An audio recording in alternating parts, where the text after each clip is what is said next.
Hi. మామిడి పూత అయితే ఈ సంవత్సరం ముందుగానే ఇప్పుడే ఆగస్ట్ ఈ టైంలోనే వస్తుంది. మామూలుగా అయితే జనవరి ఆ టైంలో పూత వస్తుంది.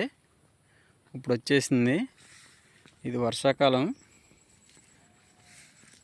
మరి మళ్ళీ పూస్తుందా లేదా అర్థం కావడం లేదు. చాలామందిని అడిగితే వాళ్ళు కూడా పెద్దగా తెలియదు అంటున్నారు.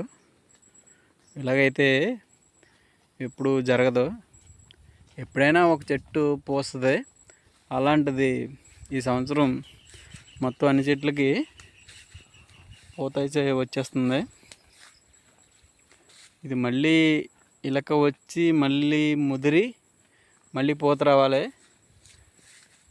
ఇది మరి జరుగుతుందో లేదో